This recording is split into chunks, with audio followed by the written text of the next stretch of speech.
유승민 전 새누리당 원내대표가 일약 스타덤에 올랐습니다. 차기 대선 주자 여론조사에서 김무성 대표를 위협할 수준의 지지율을 기록했습니다. 유 원내대표가 정리된 새누리당 그리고 새정치민주연합은 모두 내년 총선 그림을 그리기 시작했습니다. 여민리서치 이은영 대표와 집중 분석 이어가겠습니다. 안녕하십니까? 안녕하세요. 네, 유 원내대표가 어떻게 보면 불명예 퇴진을 할 수밖에 없었는데 또 한편으로는 정치 인생에 있어서는 뭐 전화위복이 됐다 이런 말도 있더군요. 지지율이 상당히 올라갔더라고요. 네, 그렇습니다. 지금 8일 날 예. 여론조사 기관 리얼미터에서 조사한 결과가 있는데요. 그 예. 결과를 보시면서 말씀을 드리겠습니다. 지난 8일, 그러니까 유승민 전 새누리당 원내대표가 사퇴한 그날 이제 전국의 성인 남녀 500명을 대상으로 실시한 여권 후보 중 차기 대선 주자 지지율 조사가 있었는데요. 여기서 유승민 전 원내대표가 16.8%를 얻음으로써 예. 김무성 그 대표의 19.1%를 바짝 추격하는 모양새를 결과가 나왔었습니다. 사실 그 유승민 전 원내대표 같은 경우는 대선 주자 조사에서 이름을 올린 적이 없으셨거든요. 그래서 이번 사태를 거치면서 확실한 대선 주자 반열에 올라서셨다 이렇게 볼 수 있을 것 같습니다. 일단 유승민 전 원내대표의 어떤 그 지지율 그 지역별과 연령별 지지율을 좀 살펴보면요. 예, 지역별부터 보도록 하겠습니다. 지역별부터 보겠습니다. 일단 서울이 16.8%, 경기 인천 12.7%, 그다음에 대전 충청이 36%로 상당히 지금 높게 나타나고 있는데 요거는 이따 이제 뒤에서도 다시 한번 좀 말씀을 드려야 될 사항인 것 같고요. 대구 경북이 21.1%. 대구 경북의 여론이 상당히 중요했는데 여기서도 20%를 넘는 지지를 받는 것으로 봐서 이번에 어떤 대구 쪽에서도 상당히 입지를 확보를 했다라고 볼 수 있을 것 같습니다. 그다음에 부산, 울산, 경남 12.8%, 그다음에 호남에서도 광주, 전라 쪽에서도 거의 20% 가까운 지지를 얻었기 때문에 전국적인 어떤 기반을 만들었다고 볼 수 있을 것 같아요. 그리고 연령별로 보시면 지금 30대, 40대에서 거의 20%가 넘는 압도적인 지지를 받는 것으로 나타나고 있습니다. 예. 그래서 근데 이제 이러한 결과는 유 전 원내대표가 이제 6일 월요일쯤 사퇴될 가능성이 있을 것으로 전망이 많이 됐었는데 그날 실시된 다른 조사 결과에서 보면은 그때 6일 같은 경우는 이미 이제 친박계 쪽에서 굉장히 강한 압력을 넣어서 분위기가 상당히 이제 그만두는 쪽으로 기운 상황에서 실시된 조사였음에도 불구하고 사퇴하면 안 된다라는 의견이 거의 49.4%로 거의 절반 가까이 나왔었거든요. 예. 그래서 이런 흐름을 본다면은 사실 이렇게 사퇴하는 거에 반대하는 여론이 굉장히 높았기 때문에 대선 주자로서 2위를 차지하는 것 자체는 그렇게 동떨어진 흐름은 아니다 이렇게 볼 수 있을 것 같아요. 그리고 이제 유승민 전 원내대표가 그 사퇴의 변을 얘기할 때 굉장히 많은 카메라 프레시가 터지는 가운데에서 상당히 담담하고 당당하고 또 의연하게 자신의 사퇴의 변을 읽어내려 갔거든요. 근데 그 모습이 국민들에게 굉장히 큰 울림을 준 것 같습니다. 그래서 보통 지금 언론에서는 유승민 전 원내대표가 이야기한 헌법 1조 2랑 대한민국은 민주공화국이다라는 그 점에 굉장히 이제 포인트를 두시고 보시는 것 같은데 제가 볼 때는 그거보다는 국민들이 볼 때는 유승민 원내대표의 사퇴의 변 안에 보면은 나는 왜 정치를 하는가? 또 내가 지키고 싶었던 가치가 있었다. 또는 오늘이 다소 혼란스럽고 좀 불편하더라도 누군가는 이거를 이 가치에 매달리고 또 그거를 지켜내서 그래야지 대한민국이 앞으로 나갈 수 있다. 이런 유승민 전 원내대표의 발언들이 세월호 전국이나 또는 성완종 리스트 파문 그리고 메르스 전국에서의 어떤 보여준 정부의 무기력하고 무능력한 모습에 대해서 국민들에게 어떤 큰 감동을 준 것 같아요. 그러니까는 이 정치인 또는 정치권이 책임지지 않고 또 자기가 해야 될 일을 하지 않으면서 딴소리만 하는 이런 모습에 대해서 절망하고 실망하고 울분을 갖고 있었는데 그런 부분을 이 유승민 원내대표가 사퇴의 변을 그런 어떤 자기 성찰적인 고백을 함으로써 국민들에게 이런 정치인이 있었구나 이런 어떤 감동을 주었기 때문에 지금의 지지도가 나온 거 아닌가 그런 생각이 듭니다. 예, 말씀하신 대로 사퇴변에서 지난번 연설 때도 강조를 했던 부분인데 따뜻한 보스를 지켜나가겠다 이런 말도 상당히 정치 쪽에 무관심하거나 실망했던 국민들한테 반향을 불러왔던 것 같고요. 그렇죠. 지금 국민들은 리더, 정치인들로부터 위로를 받고 싶은 마음인데 지금 그게 하나도 안 이루어지고 있거든요. 근데 그런 부분을 이분이 이제 표현을 해준 거죠. 나는 이런 거를 국민을 위해서 하고 싶었다 이렇게 표현을 해줬기 때문에 이 지지가 이렇게 올라간 것 같아요. 예, 그렇기 때문에 유승민 전 원내대표도 어떻게 보면 이 사태에서는 승자다. 그리고 박근혜 대통령 같은 경우에도 여당에서의 영향력은 확인이 된 셈이니까 박근혜와 유승민 둘 다 크게 잃은 것은 없다라는 평가도 있고요. 물론 네네. 잃은 것도 있지만 얻은 네네. 것도 있다. 네. 그런데 반면에 김무성 대표의 경우에는 유일한 패자다. 이렇게 해석을 하는 경우도 있는데 어떻게 보십니까? 일단은 표면적으로는 최고의 승리자는 박근혜 대통령이시죠. 예. 박근혜 대통령이신데 사실 이 박근혜 대통령이 이제 거부권 전국을 가져가시면서 여당의 의원들이 그 표결에 참여하지 않음으로써 이거 자동 폐기를 시켰거든요. 그러면 박근혜 대통령께서 그 달성하고 싶었던 목적은 달성이 된 거예요. 근데 그걸 또 한 발 더 나아가셔가지고 유승민 원내대표를 이렇게 찍어내는 걸 보니까 어떻게 보면 사람들은 이거 너무 좀 무리수를 두는 것 같다라는 인상을 받게 된 거예요. 그러니까는 넘어진 사람을 밟고 가는 모습을 보이신 거거든요. 그러니까는 그런 모습은 국민들이 대통령에게 기대하는 모습은 아닌 거였죠. 그래서 어쨌든 최고의 승리자가 됐지만은 그에 대한 정서적 반감도 상당히 지금 많이 쌓여진 상태다. 이렇게 볼 수 있을 것 같고요.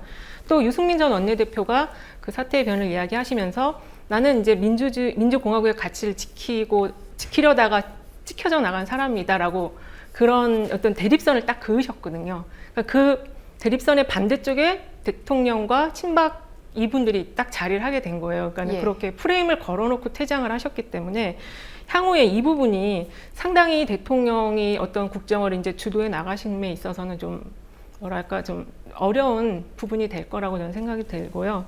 그리고 요새는 기업에서도 이 사람을 이렇게 내쫓거나 찍어내는 일을 하기가 상당히 어렵거든요. 그런데도 불구하고 국민이 뽑은 그 헌법기관이라는 의원들이 선출한 원내대표 이렇게 내쫓는 거를 보면서 사람들은 좀 여러 가지 생각을 하게 되겠죠.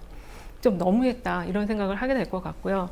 그러다 보니까 이제 어떤 면에서는 전투에서는 대통령이 이기고 친박 세력이 이겼다고 보겠지만 이게 끝이 아니다. 일단락된 게 아니고 이제 전쟁이 시작된다. 이런 어떤 관점도 형성이 되는 것 같아요. 그리고 김무성 대표 같은 경우는 이번 이 사태를 통해서 어떤 고뇌하는 대표의 모습을 보여주시지도 못하셨고, 그리고 또 어떤 갈등을 조정하는 역할도 사실 수행을 못하셨거든요. 그러니까 기존에 이제 김무성 대표 같은 경우는 통 큰 정치인이라는 그런 게 있었는데, 이번에 이제 이걸 거치면서 좀 대가 약하구나, 호랑이인 줄 알았는데 고양이네, 이런 이미지를 갖게 되신 것 같아요. 그래서 최대의 피해자는 김무성 대표가 아닐까 그런 생각이 듭니다. 예, 큰 역할을 하지도 못하고 정말 아까 말하신 것처럼 호랑이인 줄 알았더니 고양이구나 이런 반응도 나오고 있는데 네네. 유승민 원내대표의 경우에는 전 원내대표의 경우에는 그 사퇴 만찬에서 이런 말을 했다고 하더라고요. 내년 총선 공천에서 살아남아서 지켜달라. 일부 의원들한테 이런 말을 했다고 하는데 뭐 이 말도 그렇지만 각 계파들이 총선 공천권을 두고 갑자기 움직임이 좀 빨라지고 있는 느낌을 받고 있는데 어떻게 보십니까? 이제 그 부분과 관련해서 유승민 전 원내대표가 어떤 세를 결집하고자 하는 뜻에서 그런 말씀을 하신 것 같지는 않고요. 예. 지금 이제 상황이 전체적으로 어려워졌으니까 각자 다 도생해서 다시 만나자, 이런 취지의 발언은 아닐까 생각이 들고, 그리고 지금 실질적으로 이 총선 같은 경우가 이제 지금 아직 많이 남아 있고, 보통은 전망하기로는 이제 추석이 지난 다음부터 이게 좀 본격적으로 가시화될 걸로 봤는데, 박근혜 대통령께서 정치 일선에 전면적으로 지금 나서시게 되면서 그 현역들의 눈치 보기가 지금 굉장히 지금 고조되고 있는 상황이 된 거예요. 그래서 지금 총선 시계가 굉장히 지금 빨라진 상황이고요. 그리고 사실은 이게 그 새누리당 같은 경우에 지난 4월에 김문수 그 보수혁신 특별위원장이 제안을 해서 오픈 프라이머리를 당론으로 확정을 시켰었거든요. 그래서 전체적인 흐름을 보면은 이 오픈 프라이머리라는 거는 야당 쪽에서 거의 좀 야당이 거의 전통적으로 갖고 있던 어떤 정치적 아이템이랄까 그런 거였는데, 그걸 이제 새누리당에서 당론으로 확정해서 이걸 가져감으로써 객관적으로 볼 때는 새누리당이 조금 더 앞선 어떤 새로운 제도를 가지고 국민에게 다가가려고 하는구나, 이런 모습을 좀 준 거는 사실이에요. 그런데 이것조차도 이제 여야가 결국에는 합의를 해서 공직선거법 개정을 해야 되기 때문에 시계는 빨라졌지만 지금 내용상으로 나올 수 있는 결과는 아무것도 없다. 그러니까 굉장히 복잡한 국면으로 접어들었다라고 할 수 있을 것 같고요. 그리고 지금 각 당의 상황을 보면은 내년에 이제 총선을 대비하기 위해서 예비 후보들이 그 당비를 납부하는 권리당원들의 이제 명단을 제출을 해야 되거든요. 그게 거의 7월 안에 제출을 해서 그 명단을 가지고 당의 일정들을 만들어 나가야 되는데, 그렇기 때문에 지금 지역에서는 상당히 긴장감이나 과열이 계속 고조되고 있는 상황인데, 여기다 이제 대통령이 기름을 부었다라고 볼 수 있을 것 같아요. 그러니까 어떤 제도적으로 아무것도 지금 만들어지지 않은 상황에서 대통령이 너무 과민한 반응을 보이시면서 이게 정치 현장에 예. 뛰어드셨기 때문에 그 앞으로 상당히 여러 번의 그 변곡점이 더 요동을 치지 않을까, 이런 지금 분위기인 것 같습니다. 그리고 그 내년 총선 같은 경우는 또 대선을 앞두고 있기 때문에 빅매치가 지금 상당히 또 여기저기서 많이 거론이 되고 있거든요. 그러니까 예. 뭐 김문수하고 김부겸, 그리고 뭐 오세훈과 안철수, 지금 현실화된 건 아니지만 이제 김문수 그 의원과 김부겸 의원 같은 게 현실화되어 있긴 한데, 이런 빅매치들이 좀 더 많이 나타날 것 같아요. 그리고 지역구 조정 부분도 있고, 그래서 상당히 그 시계 제로로 들어갔다, 이렇게 볼 수 있을 것 같습니다. 예, 내년 총선을 앞두고 각 광역자치단체장들에 대한 평가들도 좀 다시 관심이 집중되고 있는데요. 네. 이 부분에 대해서는 어떻게 뭐 자료가 나온 게 있습니까? 지금 시도지사에 대한 평가, 정기평가가, 정례평가가 지금 리얼미터에서 예. 정기적으로 하고 있는데요. 최근에 조금 주목할 만한 조사 결과가 나온 게 있어서 그거 말씀을 드리겠습니다. 예. 일단 7월 1일부터 3일간 그 전국 만 19세 이상 유권자 8,500명을 대상으로 실시한 그 시도지사 지지도 정례 조사인데요. 여기서 이제 안희정 충남부지사가 67.0%를 기록하면서 1위에 올라서셨어요. 그러니까 지금 안희정 지사 같은 경우는 그 상당히 이제 그 지지도 평가가 높은 수준을 유지하고 계셨는데, 이번에 이제 1위로 올라서시면서 향후에 이제 조금 그 역할이나 그 위상이나 좀 주목을 받을 수 있는 그런 분위기가 형성되었다, 이렇게 볼 수 있는데요. 그 현재 이런 그 북새통 전국에서 특히 이제 충청권의 여론이 굉장히 중요시되고 있는데, 아까 앞에서 그 자료에서도 보신 것처럼 유승민 전 원내대표에 대한 지지가 상당히 지금 충청권에서 높게 나타나고 있잖아요. 그리고 이제 그것이 사실 충청권 하면은 박근혜 대통령과는 뗄래야 뗄 수 없는 지역인데, 지금 약간 미묘한 흐름의 변화가 나타나고 있다, 이런 걸 좀 눈여겨서 봐야 될 것 같아요. 그리고 안희정 지사 같은 경우는 지금 착실하게, 크게 소리는 안 내면서 착실하게 그 점수를 따고 있는 그런 상황이라고 볼 수 있는데, 특히 이제 이왕구 전 총리가 낙마하면서 충청도민들의 어떤 기대가 모아질 수 있는 인물군이 좀 없어진 상황에서 그 어떤 기대를 안희정 지사가 좀 받고 있는 분위기다, 이렇게 볼 수 있을 것 같습니다. 예. 새정치연합의 경우에는 혁신위에서 내놓은 혁신위 안을 두고 좀 이런저런 논란도 있지만, 또 한편으로는 반응 자체가 뜨겁지 않다, 이런 평가도 있더군요. 네, 지금 이제 혁신위가 이 짧은 기간 안에 여러 가지 어떤 안들을 내야 되고, 그리고 그것이 좀 더 이렇게 정말로 변화된 모습을 가져올 수 있는 안들이어야 되는 부담감이 상당히 있으실 것 같아요. 그런데 예. 이제 그게 이제 외화된 게 이번에 이제 사무총장 폐지와 최고위원 폐지라는 어떤 기구나 제도의 어떤 폐지 쪽으로 그 내용이 나와서 약간 좀 안타까움이 좀 있어요. 그러니까 조금 더 근본적인 개선 방향을 논의를 하고 그것이 나와야 되는데, 이런 약간 지엽적인 부분이 지금 안으로 나온 상태인데다가 그 시점이 또 유승민 전 원내대표가 뭐 정의라든지 헌법소 이런 어떤 가치의 어떤 정치를 이야기하는 그 즈음에 나와가지고 좀 묻혀버린 경향이 좀 있습니다. 근데 실질적으로 지금 새정연 혁신위가 예.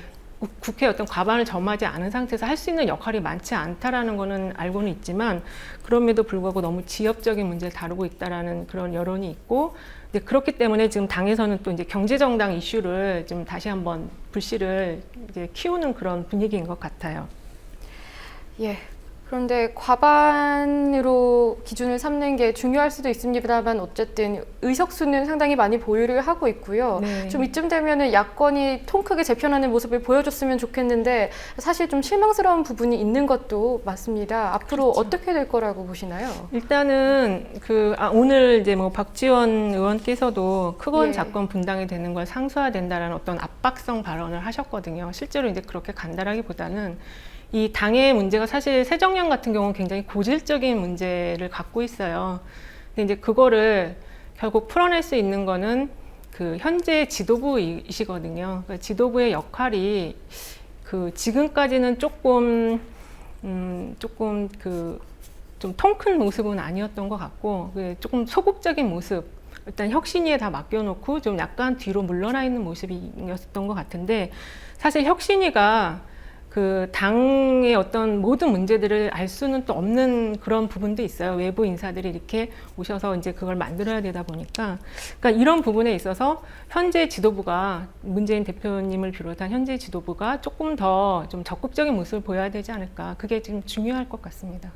예, 오늘은 여기까지 듣겠습니다. 수고하셨습니다.